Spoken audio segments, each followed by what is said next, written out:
Presentado por Aguas Andinas.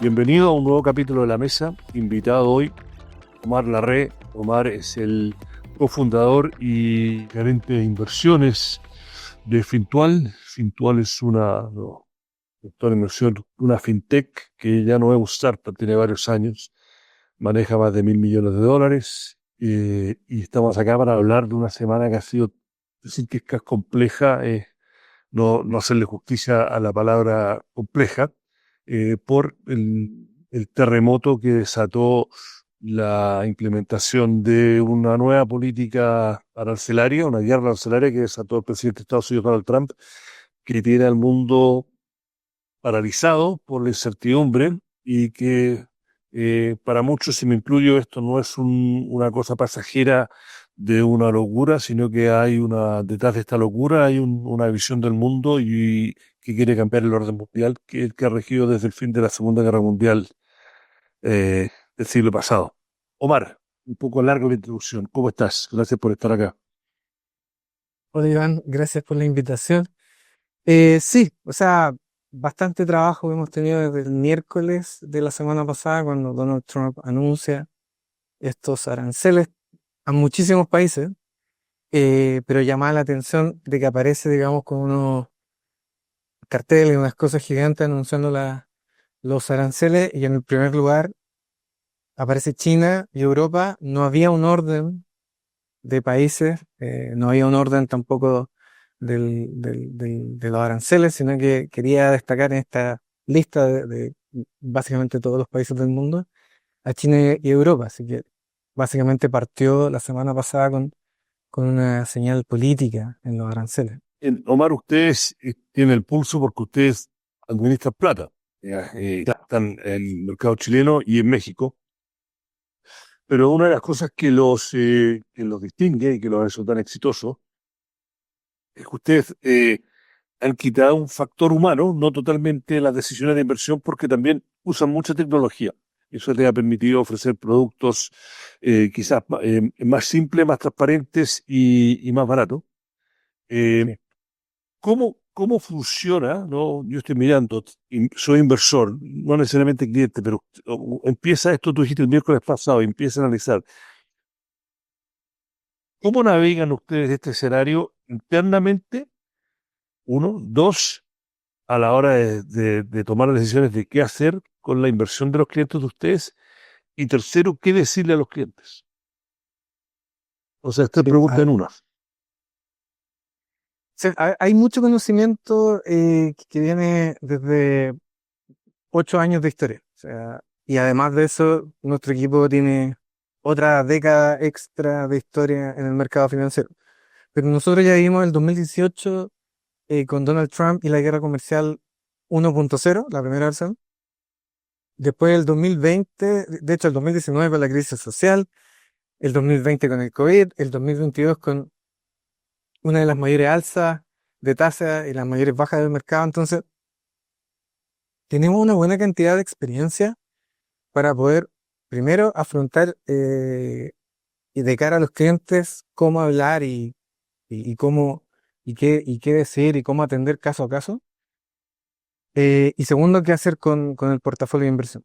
Eh, en la parte de atención al cliente hemos mejorado bastante porque hemos implementado herramientas como, digamos, no somos los primeros, pero herramientas de inteligencia artificial que permiten atender mucho mejor a clientes.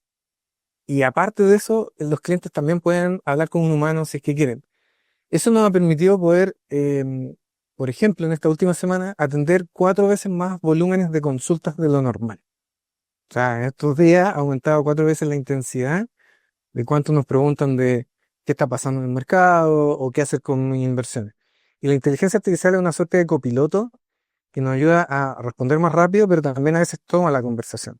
Es una red de decenas de agentes que se coordinan para poder responder lo mejor posible a cada pregunta. Y ahí hemos mejorado muchísimo la atención.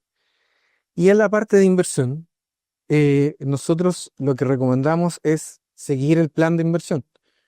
Eso quiere decir que, aunque suene frío y suene sangre fría, lo más racional es mantener una decisión que uno tomó antes y no tomar decisiones en base a la emocionalidad del momento.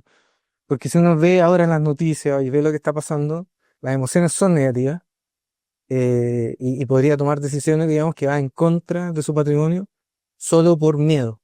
Y en estos momentos, generalmente en el mercado, se está actuando por miedo. Eso te iba a preguntar, esta cuadruplicación de consultas de los clientes de ustedes, eh, so- eh, la re- ¿cómo responden ante la respuesta de ustedes?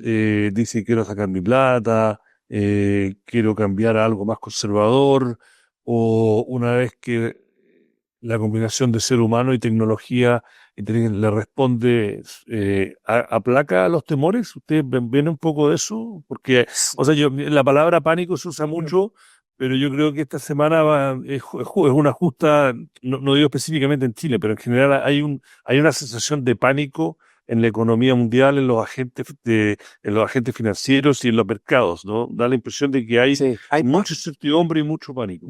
Sí, ahora, por fortuna, nosotros tenemos una base de clientes que ha vivido algunos casos así antes. Entonces, en esa base de clientes que llevan varios años con nosotros, hablarle y repetirle el discurso otra vez y dado que en el pasado dio resultados, de seguir el plan de inversión, seguir invirtiendo, por ejemplo, recurrentemente, pese a que el mercado vaya a la baja, y que eso sea una buena decisión financiera a posteriori, cuando, digamos, todo esto pasa, se nos ha hecho un poco más fácil con la base más antigua de clientes.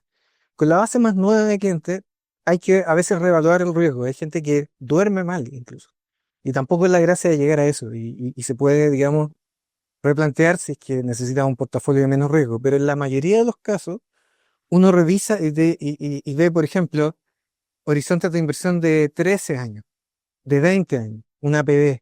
No tiene ningún sentido empezar a cambiar el portafolio de inversión por un evento como este, siendo que, primero, generalmente son irrelevantes eventos de esta magnitud en plazos de 13 o 20 años. Y segundo, las caídas han sido tan agudas por motivos exógenos a la economía, más bien políticos, y lo más probable es que esto se retome, digamos, el curso y los resultados no sean tan malos en el largo plazo. Ustedes cuando se sientan a analizar, ahora hablamos más de decisiones de inversión, eh, ¿qué están viendo? O sea, yo te escuché que dijiste, le estamos diciendo a la mayoría que, oye, que no cunde el pánico, o hagan un cambio de portafolio de manera no, impulsado por el miedo, pero obviamente que ustedes ven lo que está pasando, la gente que toma las decisiones y tú eres el jefe, ¿qué es lo que ven en los mercados actualmente? Eh, a ver, primero, hay una cantidad de incertidumbre muy alta como para decir categóricamente que cierta cosa va a pasar. Em, yo, lo más natural sería ponerse en una posición de abrazar la incertidumbre, o sea, decir, mira, es muy difícil saber si Donald Trump va a cambiar de opinión mañana, o hoy en la tarde, o pasado mañana. Entonces, no hay que, digamos, generar un escenario base en torno a lo que está pasando ahora, porque podrían cambiar en cosas de días. Pero sí hay cosas que más o menos uno puede ya empezar a internalizar. Y lo primero es que esto desestabiliza un poco los planes de inversión como de CAPEX o empresas que quieren, digamos, invertir en capital o en infraestructura. Es difícil tomar decisiones así, entonces uno debería esperar a que el crecimiento por ese lado, especialmente en Estados Unidos, baje un poco. Lo segundo es que naturalmente va a afectar la inflación. Los aranceles a las importaciones naturalmente van a inducir mayor inflación. Y lo tercero, que es un poco más filosófico y que uno no tiene claro si va a durar 3 años y medio, que es lo que, o un poco más de 3 años y medio, que es lo que le queda a Donald Trump, o si va a seguir de largo plazo, es si realmente el orden mundial de que los aranceles volvieron para quedarse y ya el libre mercado no es lo más importante para Estados Unidos, es definitivo o no. Y ahí lo que vimos es que necesariamente algo cambió. Algo cambió, la percepción de los aranceles probablemente se quedó por un largo rato, no necesariamente va a terminarse con Donald Trump, eh, y que el libre mercado o economías tan abiertas no va a ser la tónica de la próxima década. Eso sí tiene repercusiones a largo plazo, sí tiene repercusiones a largo plazo en el nivel de tasa, en el nivel de comercio global y en el nivel de crecimiento, que hay que evaluarlo con un poquito más de calma. Y quizás se pueden evaluar cuando pase un poco esta tormenta, donde, digamos, por redes sociales sabemos qué es lo que dice o no dice Donald Trump. Entonces, hay una parte de componente de incertidumbre de corto plazo y hay algo de largo plazo que ya está un poco cambiando. No sabemos cuánto, pero definitivamente este proteccionismo, digamos, llegó para quedarse. Ustedes que, bueno, ustedes viven de eso. Ustedes lo ven cuando los meses previos al miércoles pasado, ustedes ya como empresa gestora de fondos, ya se venían preparando o es un cisne negro que ni la peor de las proyecciones podría anticipar lo dramático, lo profundo del golpe o del anuncio. Y cómo se preparan, ¿no? Yo no que hay un equipo de crisis, un poco contar cómo lo ve una gestora de fondos en Chile, que es un país alejado, pero que somos muy vulnerables porque somos una economía abierta al mundo. Eh, ¿Cómo funciona? A ver, más que un cisne negro, no, de hecho en Twitter había un chiste que había un cisne naranjo, pero no era un cisne negro realmente. Lo que pasó es Donald Trump, y Donald Trump sabíamos que estaba siendo presidente y sabía que podía hacer cosas extrañas, ¿no? Lo que todo el mercado esperaba es que iba a anunciar en este día de la liberación, que fue el 2 de abril, todos esperaban que iba a anunciar más aranceles, en torno al 10%, quizá un poco más, un poco menos, pero todos esperaban más o menos. La sorpresa fue en la magnitud, y la magnitud, como para decirlo coloquialmente, se pasó 2 o 3 pueblos en la magnitud, o sea, fue muchísimo más de lo esperado. Ahí quizás está esta idea de cine negro, pero realmente no es un cine negro, era esperado que Donald Trump pudiera hacer una locura, pero sí sorprendió a los analistas de mercado, al menos el promedio de los analistas de mercado. Y eso hizo esta reacción en cadena en los mercados en que primero cayeron muy fuerte el día jueves y el día viernes empezaron a pasar ya cosas raras. Por ejemplo, hedge funds alrededor de todo el mundo empezaron a vender en masa. Cuando uno le hacía el doble clic el fin de semana de qué es lo que había pasado, hay una gran cantidad de desapalancamiento, o sea, posiciones que están, posiciones apalancadas, ya sea por derivado o con deuda, que están eh, revirtiéndose. Eso también causa una venta fuerte. También hay margin calls, que es cuando básicamente hay cuentas de, por ejemplo, de uso de derivados y se está perdiendo mucho contra una contraparte y la contraparte llama y dice, oye, necesito que me pases cash, necesito que vendas algunos de tus activos para poder netear un poco este riesgo de contraparte que tenemos en los contratos de derivados. Y eso desencadenó ventas masivas y de activos que no necesariamente estaban afectados, por ejemplo, el oro. El oro cayó el viernes. Y así hemos visto varias cosas, que hay una venta masiva más allá de lo racional incluso, que tiene que ver con estas cosas, tiene que ver con, no solamente con que hay pánico, sino que también hay cosas que están desapalancándose, hay cosas como margin calls, que implican una venta forzada. Eso es bueno en el largo plazo, después de todo, porque se va a desapalancar el sistema y cuando probablemente si las noticias malas se van, el mercado va a subir nuevamente rápidamente. Es bueno por ese lado, pero es malo porque gatilla esta venta global forzada. Eh, Ahora, ¿cómo lo vemos como una gestora local?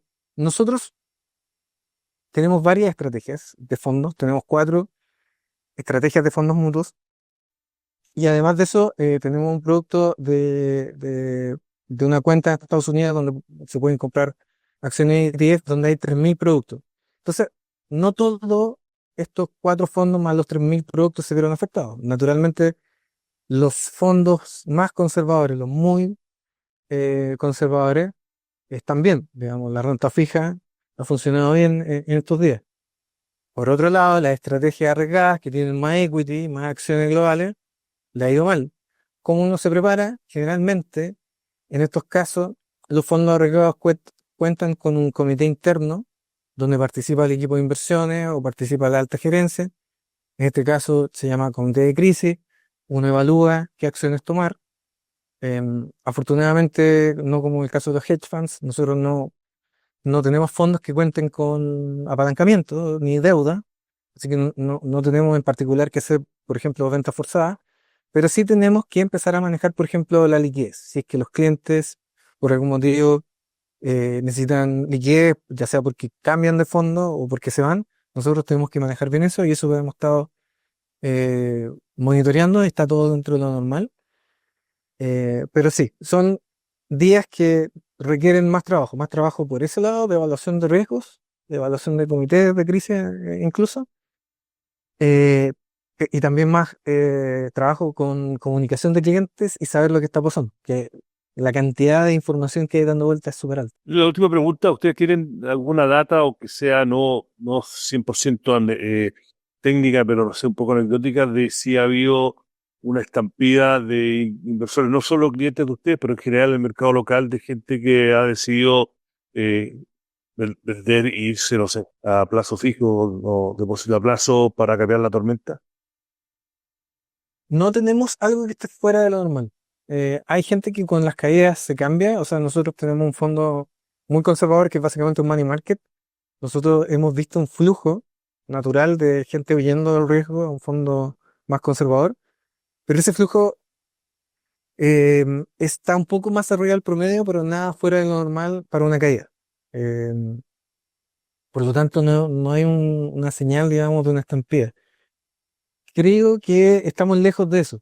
Creo que estamos lejos de eso. Creo que esto es una mala racha, es una discusión política que a nosotros como país chico y abierto nos tocó estar, digamos, entre medio de unos gigantes que se están peleando, que es Estados Unidos y China, pero que probablemente no dure mucho y se recupere rápidamente, como hemos visto en otros casos anteriores.